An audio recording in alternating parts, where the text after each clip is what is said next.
지난주에 우리가 찬양 예배를 처음 한번 드려봤습니다. 그리고 6월절에 대한 말씀을 나눴는데요.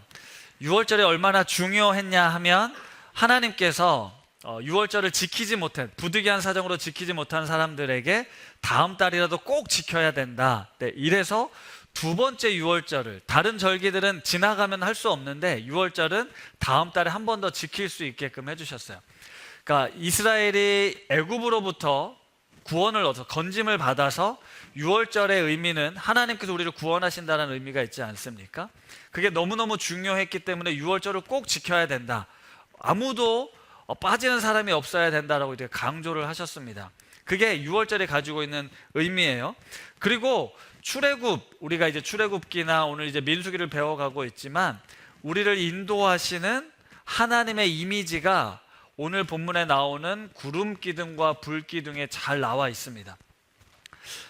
출애굽하고 난 이스라엘 백성들이 광야에 들어서자마자 이 불 기둥과 구름 기둥이 나타났다라는 표현이 출애굽기 13장에 나옵니다.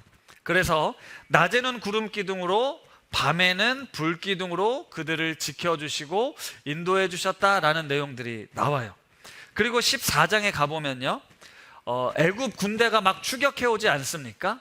그러면 이 구름 기둥과 불 기둥이 앞에서 인도하다가 이스라엘 진 뒤로 가서 추격해 오는 이들이 어둠 가운데 쫓아오지 못하도록 구름 기둥으로 흑암을 만드셨다라고 되어 있습니다. 그러니까 구름 기둥과 불 기둥이 나타났을 때 이스라엘 백성에게는 우리의 삶을 인도해 주시는 하나님, 그리고 우리를 지키시고 보호해 주시는 하나님이라는 어떤 이미지가 있었다라는 거예요. 그리고 출애굽기 32장에 가면 모세가 회막문에 들어갈 때 구름 기둥이 내려서 회막문을 덮었다, 네, 이런 구절들이 나옵니다. 회막 또는 성막, 하나님의 임재가 있는 그 성막에 구름 기둥이 임하면서 무엇을 알게 되었냐면 하나님의 임재, 하나님의 현존을 알게 되었다라는 거예요. 출애굽기 40장에 가서 보면 성막을 제작하고 성막 봉헌식을 하고 난 다음에 이런 일이 일어나는데요. 출애굽기 40장 말씀 한번 같이 보도록 하겠습니다. 출애굽기 40장 34절에서 38절인데요. 같이 한번 읽어볼게요. 시작.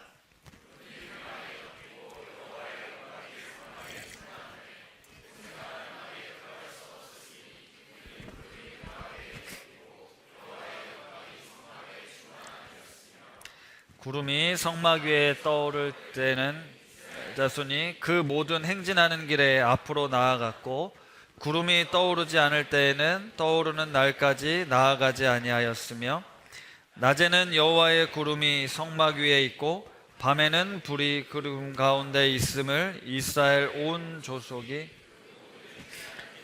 그들의 눈으로 보았더라. 아멘. 이스라엘이 모든 행진하는 길에서 그들의 눈으로 본 게 뭐냐면 하나님께서 구름 기둥과 불 기둥으로 우리를 인도해 주신다는 거였습니다. 흔히 우리가 어린 시절에 들었던 설교는 낮에는 덥지 않도록 광야에서 구름으로 덮어주시고 밤에는 추우니까 불 기둥으로 우리를 따뜻하게 인도해 주셨다. 너무너무 좋은 하나님, 우리를 인도해 주시는 하나님이라고 우리는 배웠고 그런 하나님을 믿고 있습니다. 오늘 민수기에 나오는 이 9장에 나오는 내용도 조금 전에 읽었던 출애굽기 40장의 내용과 크게 다르지 않습니다.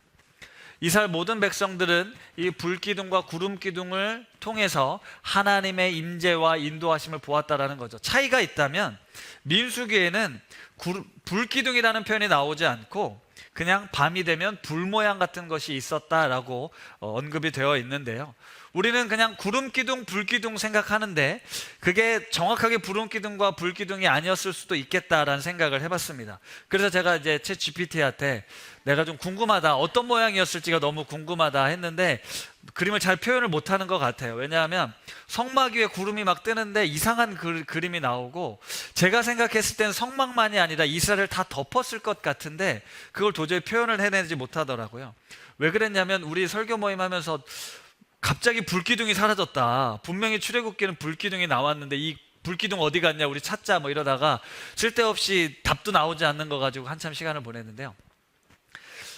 어떤 모양이었는지는 중요하지 않고요, 여러분, 이 구름기둥 그리고 혹은 불기둥이 상징하는 게 뭐냐라는 겁니다. 조금 전에 다 설명해 드렸어요. 하나님의 임재, 하나님이 우리와 함께 하신다. 그리고 하나님이 우리 앞서 행하신다, 인도해 주신다. 그리고 애굽 군대로부터 우리를 지켜주신다라는 거였습니다. 예, 성경에 나타나는 구름 기둥은 하나님의 임재, 구름 속에서 하나님이 말씀하셨다, 이런 표현이 나오고요. 모세가 떨기나무에, 불붙은 떨기나무에서 하나님의 음성을 듣죠. 그러니까 불기둥과 구름 기둥이 성경에 나오면 하나님의 임재와 하나님의 인도하심을 의미한다라는 겁니다. 따라서 이스라엘 백성의 주인이 누구냐, 이스라엘 백성을 누가 인도하고 있냐, 불기둥과 구름 기둥을 통해서 하나님께서 인도하시는구나 라는 거였다라는 겁니다. 그런데 오늘 여러분들과 한번 좀 깊이 생각해 보고 싶은 건 다음입니다. 구름이 성막에 머무를 때는 이스라엘 백성이 멈추었고요, 구름이 떠오르면 행진했습니다. 되게 쉽지 않습니까? 다 보고 있어요. 하나님을 따라가는 삶은 어려운 게 아닙니다. 구름이 떠오르면 같이 가고 멈추면 멈춰서면 된다라는 거예요. 그러니까 광야를 걷는 지혜가 오늘 설교 제목인데, 구름 기둥을 잘 보고 따라가면 됩니다. 광야 같은 인생길, 하나님이 어떻게 움직이시는가 잘 보고 따라가면 된다라는 거죠. 그런데 답답한 게 뭔지 아십니까? 이 구름이 언제 떠오를지 모른다는 거예요. 어젯밤에 구름이 멈춰서 진을 다 쳤습니다. 근데 다음날 구름이 뜨는 거예요. 그럼 어떻게 돼요? 다시 철수해야죠. 22절에 보면 하루, 이틀, 어떨 땐 한 달, 어쩔 땐 몇 년이었다라는 거예요. 종잡을 수가 없는 거예요. 여러분 한번 생각해 보십시오.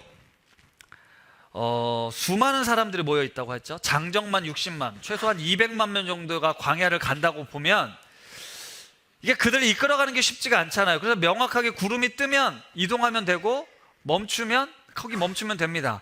근데 그게 말처럼 쉽지 않더라고요. 여러분 가족들 여행해 보셨어요? 네, 왜 웃으세요? 가족 여행이 내 뜻대로 계획대로 됩니까? 뭐 아프다, 덥다, 배고프다 이러면 가다 멈춰야 되고 이러잖아요. 우리 몇 주 전에 교직원들 치앙마이 여행 다녀온 이야기 들으신 분들 계실 텐데, 계획을 세운 분은 있지만 도착해서 오늘은 더워서 온천을 꼭 가야겠냐, 마사지를 가자, 뭐 이러면서 이 어른과 아이들이 다 같이 있으니까요, 뭐 계획한 대로 인솔자 마음대로 움직여지지 않고 그냥 쉬러 왔으니 좀 잘 쉬다 가자, 이런 일이 있었어요. 제가 무슨 얘기를 드리고 싶냐면, 구름 기둥이 떠오르면 가야 한다는 거 다 압니다. 그런데 그중엔 가고 싶지 않은 사람이 있었을 거예요. 그냥 여기가 좋아요. 그런 사람들은 구름이 떠오르면 여기 좋은데 할 거라는 겁니다. 반대인 경우도 있겠죠. 여길 빨리 벗어나고 싶습니다. 하나님 언제 뜨나요? 늘 구름만 보고 있는 거예요. 나 이 직장 좀 벗어나고 싶은데, 나 여길 좀 벗어나고 싶은데 구름이 안 뜨는 거예요. 그러면 어떻게 해요? 멈춰야 된다라는 거예요. 솔직하게 말씀드리겠습니다. 우리는 하나님이 하나님 뜻대로 움직이는 게 마음에 안 듭니다. 불편합니다. 그냥 내가 원하는 타이밍에 좀 움직여 주시면 좋겠는데, 나랑 이렇게도 타이밍이 안 맞아요. 난 좀 여기가 좋사오니 여기서 뭔가 해보고 싶은데 갑자기 가라 합니다. 나는 여길 좀 벗어나 보고 싶은데 하나님이 도무지 사인을 주지 않는 거예요. 억지로 버틸 수밖에 없는 그런 경우들이 있다는 거죠. 또 생각해 볼게요. 하나님께서 이집트에서 이스라엘 백성을 건질 때는 목적지가 분명했어요. 가나안 땅이었습니다. 어디로 가야 할지 막막하지가 않았어요. 분명 가나안을 약속하셨고 우리로 그 땅을 인도하셨습니다. 그들도 알았어요. 가나안 땅은 사실 나 혼자 가면 일주일이면 충분히 걸어갈 수 있는 거리. 그래, 우리 사람 많으니까 천천히 간다 치면 한 달 정도면 가겠지라고 생각했을 겁니다. 자, 광야에서 몇 년 있었습니까? 40년입니다. 물론 이스라엘 백성이 잘못해가지고 빙빙 돌리셨다고는 하지만 그래도 40년은 너무하죠. 그러면 이스라엘 백성들이 가나안 땅을 걸어갈 때요, 답답했겠죠. 아니, 며칠 뒤면 갈 수 있는 데를 구름이 안 뜨는 거야. 하루 만에 떴을 때는 금방 가나 보다 했는데 또 멈춰서 몇 년 동안 움직이질 않습니다. 이스라엘 백성들은요, 너무너무 답답했을 거예요. 구름 기둥이 뜨면 움직이고 멈추면 멈춘다는 거 알았지만 그대로 살아가는 게 쉽지 않았을 거라는 겁니다. 더 생각해 보면요, 구름 기둥과 불 기둥으로 인도해 주신다는 증거는 확실해요. 그러면 이스라엘 백성들은 그대로 살았을까요? 따랐을까요? 구름이 가다 멈춰서 진을 칩니다. 근데 너무 더워요. 짜증이 납니다. 하나님, 너무 더워요. 목말라요. 우리 여기서 이렇게 죽이시려고 하신 거예요? 이렇게 원망을 하는 거예요. 하나님께서 분명히 인도하신다라고 말씀하고 있는데 이스라엘 백성들은 분명 그들의 인도함을 받았지만 그래도 쉽지 않았다는 겁니다. 그렇다면 오늘 우리는 어떤가요? 혹시 여러분들 중에 구름 기둥 보시며 사시는 분 있습니까? 우리 그냥 하늘에 떠 있는 구름 말고 내 삶을 인도해 주시는 하나님의 명확한 사인을 보시며 움직이시는 분 계세요? 혹시 그런 분 있으세요? 불기둥으로 나를 인도해 주셨다. 하나님이 분명 계시다고 우리는 고백하지만 그 하나님은 잘 보이지 않습니다. 그리고 내 삶을 구름 기둥과 불 기둥으로 오늘 분명히 인도하신다고 되어 있지만 내 삶에선 아무리 눈을 씻고 찾아봐도 안 보여요. 그러니까 하나님의 인도함을 받는다는 건 필요한 일이지만 잘 모르는 일입니다. 그렇다고 가만히 있을 수는 없잖아요. 뭔가 움직여야죠. 그럼 움직이면서 무슨 생각합니까? 이게 맞을까? 과연 제대로 선택한 걸까? 고민한다라는 겁니다. 그리고 나서 선택을 하고 나서 결과가 이러면 내가 그때 그렇게 선택하지 말걸, 이런 고민을 할 수밖에 없다라는 거예요. 이게 우리의 현실이에요. 하나님이 인도하신다는 건 알겠지만 구름 기둥과 불 기둥으로 명확하게 보여주지 않으시니까 우리는 이 광야 같은 인생길을 걸어갈 수밖에 없다고요. 그래서 제가 드리고 싶은 이야기는 보이지 않아도, 아니 보이더라도 우리가 그 하나님을 절대적으로 신뢰하고 있느냐, 하나님의 선하심을 우리가 절대적으로 믿고 있느냐, 하나님의 인도하심과 하나님의 구원하심을 정말 믿고 있느냐, 이런 질문을 드리는 겁니다. 우리에겐 이 믿음이 필요하거든요. 광야를 걷는 지혜는 하나님이 내 삶을 인도하신다는 믿음, 하나님이 나를 구원하신다는 믿음, 그 믿음 가지고 그냥 가는 겁니다. 보이지 않아도. 진로와 소명연구소라는 단체에서 출간했던 소명이라는 책에 보면 거기에 오정묵 코치님께서 능동적 수동태라는 말을 사용하세요. 능동적 수동태. 저도 좀 고민을 많이 했는데 수동적 능동태나 능동적 수동태나 큰 해석하기 다 나름일 것 같은데, 어쨌든 무슨 말이냐면 하나님께서 우리 삶을 주관하신다는 거예요. 구름 기둥이 하나님 마음대로 뜨잖아요. 우리가 원하는 대로 되지 않는다는 겁니다. 이런 적에선 인생을 수동태라고 보는 거예요. 하지만 하나님의 뜻에 순종하기 위해서 나는 능동적으로 반응해야 된다는 거예요. 하나님이 떠서 가면 나는 따라가야 되고 멈추면 멈춰야 되는 그 능동성이 우리 가운데 있어야 된다는 거죠. 그러니까 우리에게 주어진 인생을 살아가는 데 있어서 우리가 가져야 될 명확한 사실은 하나님이 내 삶을 인도하신다는 믿음, 그 믿음 가지고 나는 오늘 선택하면서 사는 겁니다. 구름이 언제 뜨는지, 불기둥이 언제 뜨는지를 보는 그 믿음, 그 마음의 눈을 가지고 하나님, 내가 하나님께서 내 삶을 인도하시는 걸 믿으니 내가 오늘 이렇게 선택하고 가겠습니다라는 거죠. 사실 여러분의 인생들 한번 잘 생각해 보십시오. 하나님께서 내 삶을 인도해 주시는구나, 이제 좀 일이 풀리나 보다라고 생각될 때도 있었을 겁니다. 그런데 갑자기 모든 것을 잃어버리고 상실감에 빠지고 방향을 잃어버린 것 같은 때가 있죠. 광야가 바로 그런 곳입니다. 분명 뭔가 잡히는 것 같았고 이제 잘 될 것만 같았는데 너무나 예상치 못한 어려움들이 찾아와서 내가 그동안 쌓아 올렸던 모든 것이 무너지는 것 같은 그런 경험을 할 때가 있다는 거죠.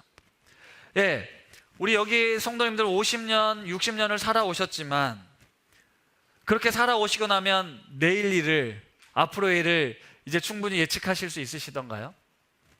아니요, 여전히 모르겠습니다. 여전히 알 수 없습니다. 아무리 똑똑하고 지식이 많아도 우리의 미래를 알 수가 없거든요. 엊그제 우리 하나시에 사연을 보냈던 우리 고3 박예성 학생이 이제 사연을 쓰라고 그랬더니 이제 우리에게 간단한 설교를 들려주셨잖아요. 하나님께서 원하시는 건 우리의 삶의 현실을 보지 않고 우리가 그 현실을 어떻게 해석하는가를 보길 원하신다라고 얘기를 했어요, 이 학생이. 참 놀라운 통찰인데요. 우리 삶에는 내가 하나님을 믿음으로 살아가지만 하나님이 정말로 원하지 않는 모습과 같은 그런 결과들이 나타날 때가 있거든요. 나에게 왜 이런 어려움이, 이런 고난이 찾아오는지 도무지 이해 못할 때 그것을 어떻게 해석하느냐를 이야기를 하는 거예요. 그 해석은 어떻게 할 수 있냐면 예수 그리스도 안에서 할 수 있거든요. 세상적인 식으로 보면, 세상적인 관점으로 보면 이건 너에게 문제가 있든지 세상이 잘못됐든지 우리는 누군가를 탓할 수밖에 없지만, 오히려 그런 문제가 생길 때 어떻게 해석하느냐, 어떻게 반응하느냐, 그건 우리가 선택할 수 있는 몫인데요, 하나님께서 우리에게 원하신 삶이 그런 거라는 거죠. 내가 생각하고 계획하는 바가 분명히 있지만 나를 향한 하나님의 뜻과 인도하심이 있다고 믿고, 그 목적지에 내가 도달하지 못한다 할지라도 그럼에도 불구하고 하나님께서 내 삶을 인도하신다라는 믿음 가지고 살아간다라는 거예요. 우리 예성이가 스포츠 선교사를 꿈꾸고 축구를 하고 있지만 목표한 대로 프로 선수가 안 될 수도 있고요, 다른 길을 갈 수도 있습니다. 그렇다면 내가 축구의 길을 선택한 것이 잘못한 걸까요? 그렇지 않다라는 거죠. 그럼에도 불구하고 하나님께서는 우리 예성의 삶을 인도하실 거고, 그 하나님을 믿고 살아가는 것처럼 우리의 삶도 마찬가지라는 거예요. 우리는 열심히 최선을 다해 살아갑니다. 하지만 뜻대로 안 풀릴 때가 있어요. 그럼 내가 잘못 선택했는가? 내가 하나님의 음성을 제대로 듣지 못했는가가 아니라 그 다음 그 현실에서, 그 문제 앞에서, 그 어려움 앞에서 하나님은 나를 어떻게 인도하실까? 그 하나님께서 나를 이끌어 가시는 방향은 뭘까를 또 고민하며 나아가야 한다는 거예요. 무슨 말이냐면, 하나님의 뜻, 우리가 늘 궁금해하는 하나님의 뜻은 1, 2, 3, 4, 5번 중에 하나, 그거가 아닙니다.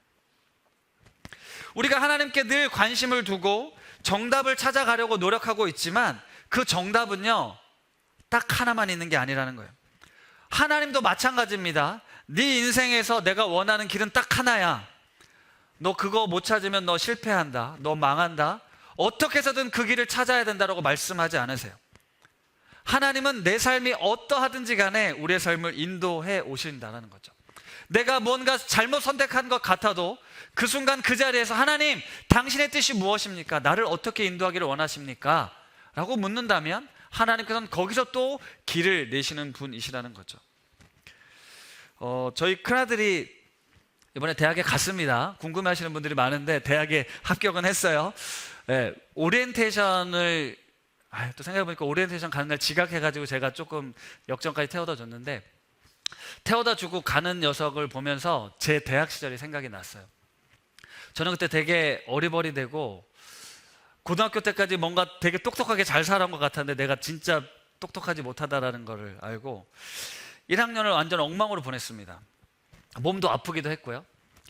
그런데 유일하게 감사했던 건 제가 그때 하나님을 정말 뜨겁게 만났다라는 거예요. 그동안은 뭐 어려움도 없이 그게 살아왔으니까요, 그냥 이렇게 살다 보면 뭔가 길이 보이겠지, 내가 열심히 공부하고 내가 원하는 대학에 가면 뭔가 보이겠지, 길이 열리겠지라고 생각했습니다. 사실 특별한 목적이 없었으니까요. 그런데 가서 보니 내가 지금 여기 왜 와 있지? 나는 이걸 왜 선택한 거지? 답이 없는 거예요. 내가 뭘 좋아하는지, 뭘 하고 싶은지도 잘 모르겠는 거예요. 열심히 자신의 꿈을 향해 달려가는 친구들을 보면 부럽고요. 아니, 그런 친구들 있잖아요. 먹고 사는데 아무 걱정 없이 그냥 잘 노는 애들, 쟤는 좋겠다, 이런 생각하면서 저는 이제 아르바이트를 하면서 보내면서 제가 하나님을 만난 것이 제 인생을 완전히 뒤바꿔 놨습니다. 이전과 뭐 잘생겨진 것도 아니고 뭐 돈이 많아진 것도 아니고 공부를 갑자기 잘하게 된 것도 아니었는데요, 하나님께서 내 인생의 주인이 되신다라는 사실, 그리고 하나님의 인도하시면 절대 실수가 없다라는 사실을 제가 아주 확실하게 깨달았어요. 뭐 경험을 한 게 아니고 그런 하나님이 저에게 찾아오셨던 것 같아요. 그러면서 제 삶에 대한 관점과 태도가 완전히 달라졌습니다. 내가 어떤 삶을 선택하든, 어떤 직업을 갖든, 어떤 형편 가운데 처하든 하나님이 함께 하시는 그것이 성공이다, 하나님과 함께 사는 삶이 행복한 삶이다라고 확실하게 알았습니다. 그래서 세상적인 가치와 기준에 의해서 휘둘리지 않고 지금 내게 주어진 삶에서 최선을 다하며 사는 것, 그게 전부다, 이런 생각을 하게 됐다는 거죠. 그러면서 하나님께서 내 삶을 책임져 주신다고 하니 저의 삶의 태도가 바뀌었고 더 열심히 공부하게 되고, 그러다가 이러이러한 진로를 통해서 여기까지 오게 되었는데요, 어제 청년누리 수련회 제가 또 다녀왔습니다. 저녁 집회에 참여하는데 최정호 목사님이 같은 얘기를 하고 계시는 거예요. 웨이, 더 길이라는 주제로 수련회가 진행이 됐는데요, 우리 친구들은 지금 내가 이 대학을 온 것이 잘한 일일까? 내가 가야 하는 직장은 어딜까? 하나님께 계속 묻고 있어요. 하나님, 내가 어디로 가야 합니까? 내가 지금 온 것이 맞습니까? 그런데 하나님은 뭐라고 말씀하시냐면 답은 나야. 내가 길이야, 내가 진리야, 내가 생명이야 라고 말씀하시는 거예요. 우리는 자꾸 경로, 어디로 가야 합니까를 묻는데 하나님께서는 지금 나와 관계를 맺자라고 말씀하신다는 거예요. 너가 어떤 삶을 선택하든, 네가 어떤 직업을 선택하든 그곳에 함께 하신 하나님과 동행하는 것, 그게 답이다 라고 이야기를 하는데요, 쉽지 않죠. 불안합니다. 두렵습니다. 우리 50대, 60대 어르신들도 마찬가지잖아요. 여전히 미래가 불안하고 두렵잖아요. 내가 50년, 60년을 살아오면 안정적이고 걱정, 근심 없이 살게 됩니까? 여전히 고민과 걱정은 끊이지 않습니다. 그렇다면 하나님께서 우리에게 가나안 땅을 약속하셨는데 왜 우리를 그토록 이렇게 힘들게 하셨을까? 답은 하나죠. 광야도 하나님과 함께 하는 것, 가나안도 하나님과 함께 하는 것. 하나님이 원하시는 건 네가 어디에 있든 무엇을 하든 나와 함께 하고 있다는 그 사실을 아는 것, 그거 하나였어요. 가나안 땅에 도착하면 모든 것이 형통하고 순적하고 아무 걱정 근심 없는 것이다, 아니었습니다. 여전히 그곳도 치열한 전쟁터였어요. 그럼에도 불구하고 이 40년간 하나님께서 구름 기둥과 불 기둥으로 내가 너와 함께 하고 있다 라는 사실을 확실하게 보여준 겁니다. 따라서 오늘 우리 삶의 구름 기둥과 불 기둥이 혹시 보이지 않아도, 하나님 보이지 않아서 내가 살기가 너무 힘듭니다 라고 말하는 것이 아니라, 이 구름 기둥과 불 기둥을 통해서 우리에게 주시고자 하는 명확한 메시지는 내가 너를 반드시 인도하고 지키고 함께하고 있다는 이 사실입니다. 그러니 너는 너에게 주어진, 물론 네가 스스로 선택할 수 있고 했었을 수 있고, 아니 어쩔 수 없이 주어진 현실이다 할지라도 오늘 성실하게 책임과 몫을 잘 감당해라 라고 말씀하시는 거예요. 전도서 9장 1절에 이런 말씀이 있습니다. 같이 한번 읽어보겠습니다. 시작. 네, 시작.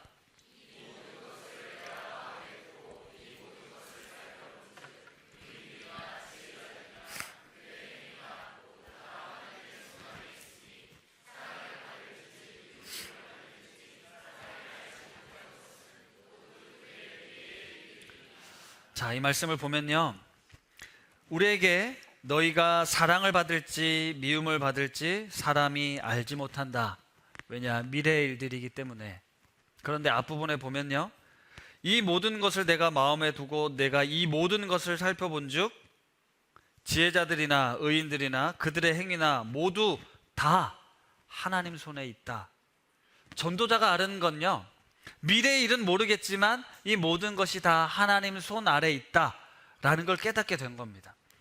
허무라는 주제를 다루고 있지만 결국 이 모든 것은 하나님 손 안에 달려 있다라고 말씀하시면서 전도서 9장 이어지는 9절과 10절 말씀입니다. 같이 읽겠습니다.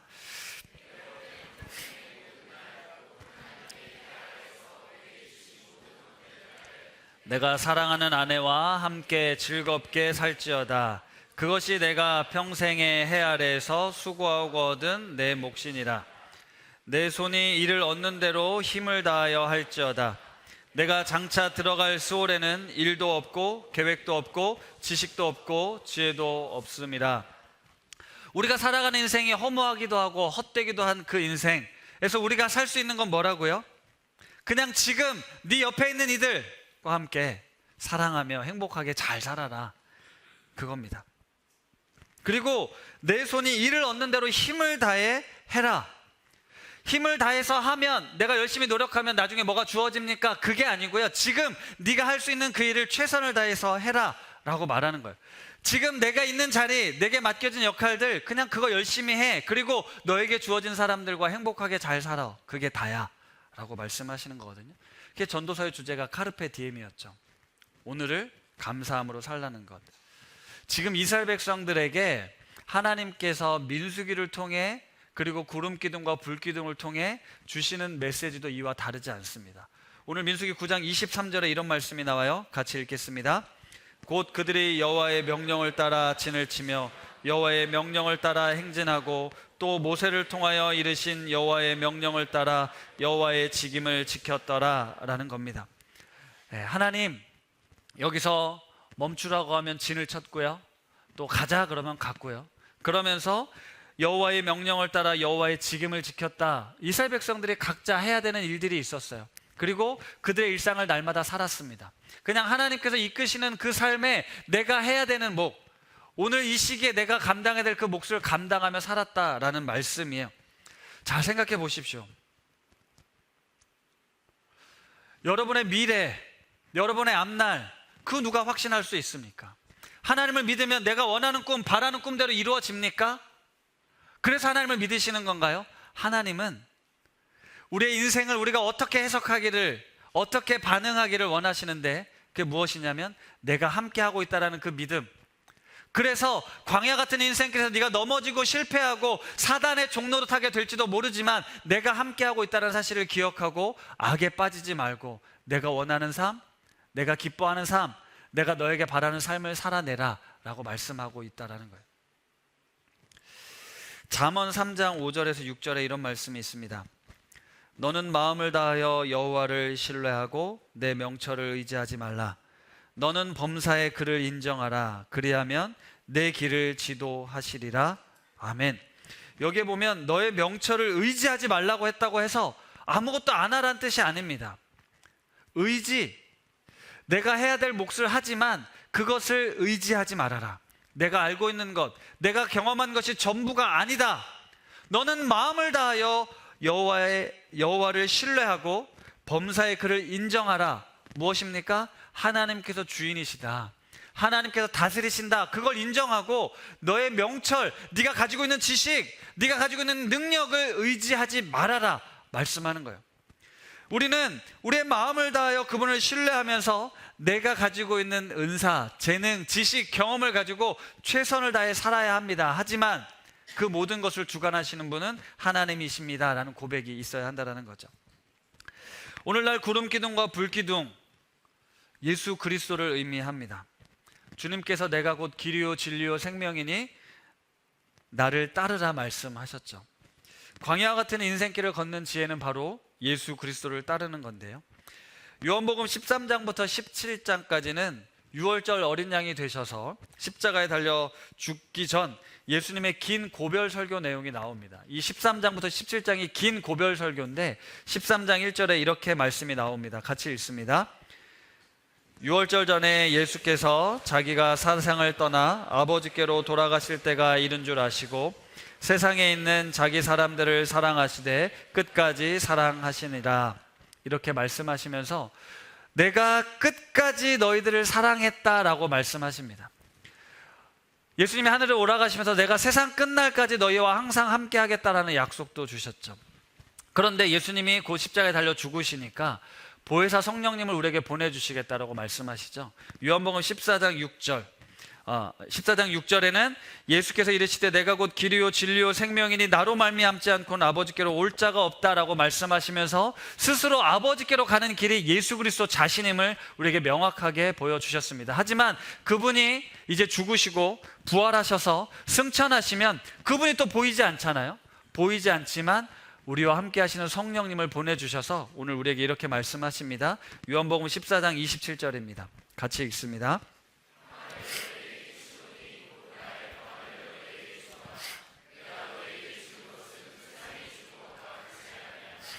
너희는 마음에 근심하지도 말고 두려워하지도 말라. 아멘. 분명 우리가 근심하는 일들, 힘든 일들이 있을 거다라고 말씀하셨어요. 말로 다 할 수 없는, 그리고 스스로 감당할 수 없는 일들이 우리 가운데 있을 수 있습니다. 하나님께서 우리와 동행하심에도 불구하고 우리 삶에는 그런 어려움들이 있을 수 있다라는 거예요. 자, 그러면 우리에게 붙들 수 있는 것 하나는 뭡니까? 그럼에도 불구하고 하나님이 우리를 지키시고 함께 하신다는 것 밖에 없습니다. 하나님이 함께 하신데도 이런 어려움이 생긴다고요? 네, 생길 수 있죠. 하나님을 잘 믿는데 왜 우리에게 이런 시련이 오냐고요? 있을 수 있습니다. 얼마든지요. 우리의 인생길은 광야와 같은 인생길이기 때문에. 그런데 보혜사 성령님을 통해서 주시고자 하는 건 뭡니까? 평안입니다. 이 평안은 상태가 아니에요. 걱정, 근심, 문제가 없는 상태가 아닙니다. 이 평안은 하나님이 나와 함께 하신다는 그 믿음에서 오는 평안이에요. 이러면 나 같은 자를 구원하신 하나님, 내가 부족하고 연약해도 나를 포기하지 아니하시는 하나님께서 나를 붙들고 있기에, 전능하신 하나님께서, 구원자이신 하나님께서 나를 지켜주실 것을 믿기에 내가 망하지 않고 쓰러지지 않고 일어설 수 있다라는 평안인 거죠. 보이지 않았지만 예수님께서 분명히 약속하셨고, 제자들은 예수님이 떠나간 이후에도 이 약속의 말씀을 붙들고 거칠고 힘겨운 세상을 살아냈습니다. 앞이 캄캄하고 어둠이 도무지 사라질 것 같지 않은 현실 속에서도 그들은 빛이신 예수 그리스도를 바라보며 그분을 따라 여지껏 온 것입니다. 이게 바로 광야길을 걸어가는 데 있어서 가장 중요한 지혜입니다. 사랑하는 성도 여러분, 말씀을 마무리하겠습니다. 여러분들은 지금까지 살아온 인생들을 한번 돌아보십시오. 자, 그리고 내가 하나님께서 구름 기둥이 떴을 때 움직이고 불기둥으로 인도하심을 받아서 모든 순간 그렇게 인도함을 받으셨습니까? 그러지 않으셨을걸요? 하나님의 뜻과 상관없이 내 욕심대로 선택하고 결정해온 일들이 수도 없이 많았을 겁니다. 그런데 지금 여기 와 계시잖아요. 그게 무슨 의미일까요?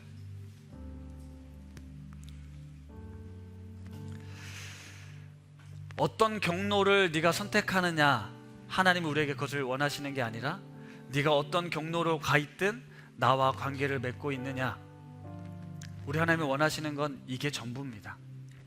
네가 광야에 있든 네가 가나안 땅에 있든 네가 원하는 목적지에 가 있든 네가 원하지 않는 그 현실 가운데 있든 나는 너와 함께하고 있고 네가 나와 함께하기를 원한다. 이게 하나님의 마음의 전부예요. 광야를 걷는 지혜요? 어떤 명확한 답을 원하십니까? 명확한 답, 예수 그리스도.